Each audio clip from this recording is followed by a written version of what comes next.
Hi, Aries. Welcome to your November 2015 General Tarotscope. It's Raina here, and I think that this is going to be a rather philosophical and more quiet type of month in a lot of ways. There will be some relationship activity that occurs, but I see, for instance, that the sun is in the eighth house at the beginning of the month, which is Scorpio's house. And so, because the sun is in Scorpio, that makes perfect sense. And so, with the sun in the eighth house, the eighth house is all about the mysteries of life, the occult, and that sort of thing. So, you might be wondering what you are here for. Now, of course, on the mundane level, this could relate to moolah, money from other sources other than that which you earn. So, if you are somebody who gets dividends, this might be on your mind, or if you are someone whose spouse is getting money for some reason, this could deal with inheritances, anything of that nature. It can also deal with issues surrounding sexual matters, however that plays out for you. But there's a lot of this energy because Mercury is there until the 20th when it goes into Sagittarius. We have a new moon in the eighth house on the portal date of 11/11, and it's at 19 degrees of Scorpio. So I prefer to think of this as a time that is really about getting mystical, getting the psychic thing going on for some of you. And Aries is such an active sign that this is not necessarily the type of subject matter that a lot of you tend to focus on.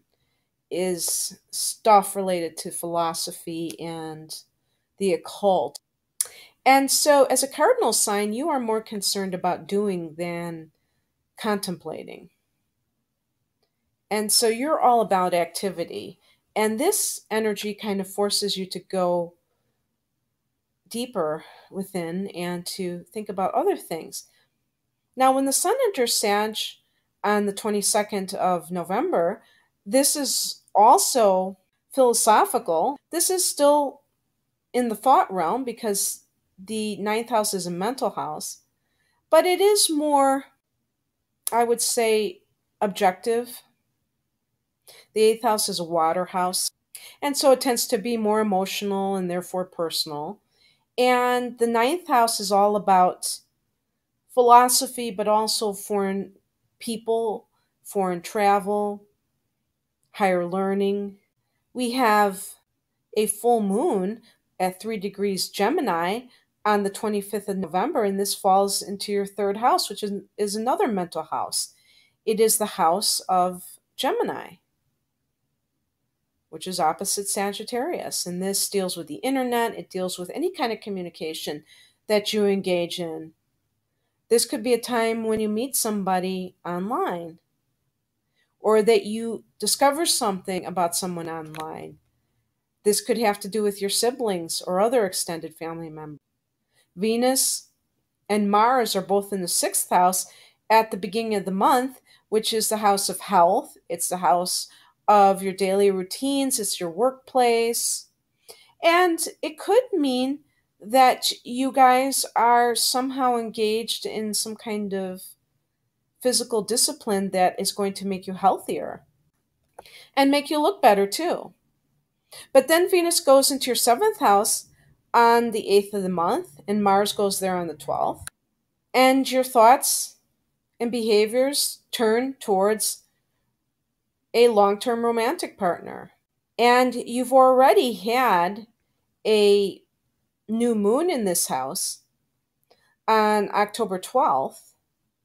So, for those of you who are partnered, this might be a continuation of whatever happened at that time. If you got engaged, for example, then maybe now you're going to be planning the wedding.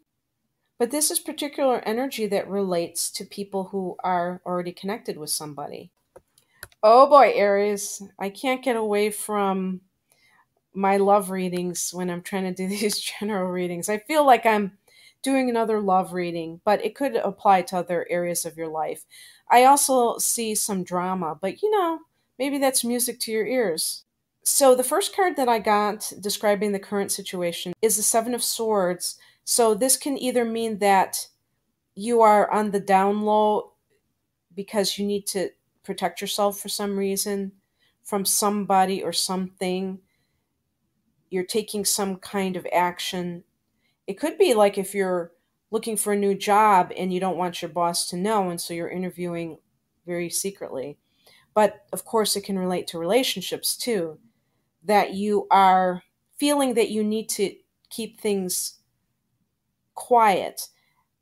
But it can mean also being too sneaky and being devious. And maybe somebody's doing it to you, but the advice from the universe is the King of Swords. So I think this might relate to you. And it's saying you don't have to do that. You can be this mature leader figure that is honest and that is just, and you don't have to sneak around. You're not a kid anymore.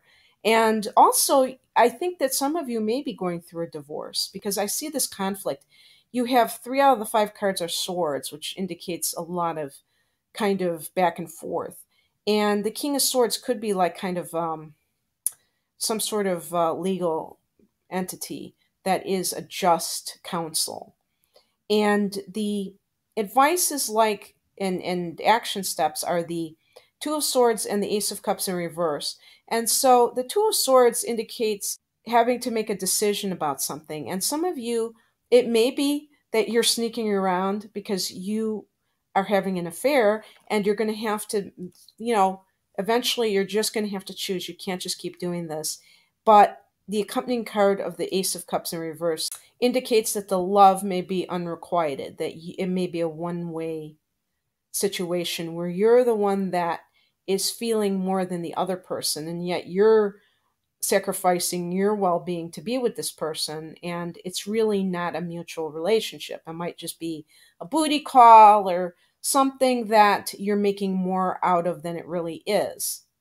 In terms of a business situation, like a workplace situation, you may be, if you are interviewing somewhere else and you do get a job offer, you're going to have to decide, but you will come to realize that maybe the company that you're at right now, they're not committed to you the way that you think that they are, and so you don't have to feel a sense of loyalty.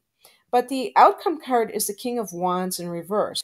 Now, this could be you because wands relate to fire signs. I don't know if it would specifically be Aries, but this is a shadow side of the feminine when it's in the reverse position. So this is like diva-like behavior. So be very careful that you are not creating a drama-laden scenario for yourself by your actions, that you're thinking that you have to do these things because of other people, but it's really because of you, that you're making trouble for yourself by not being cooperative, by being demanding, and by being bossy and that sort of thing. So make sure that when you make a decision, if there is some decision on the horizon that needs to be made, that you are making it with full knowledge of what the reality is of the situation, that you're not living in a dream world, and also that you're not trying to impose your will on the situation, that you're really seeing it from as objective a point of view as you can, and that you're not trying to force things, because Aries does have a tendency to get very domineering and try to force their will on other people and on situations in general out of a desire to control, and it usually doesn't end well. We have to have a certain amount of detachment in the outcome and not try to force someone's hand, because whenever you have to force something, it means that it's not being given freely, and so it's really not worth it anyway, is it? So, Aries, I hope you enjoyed your reading.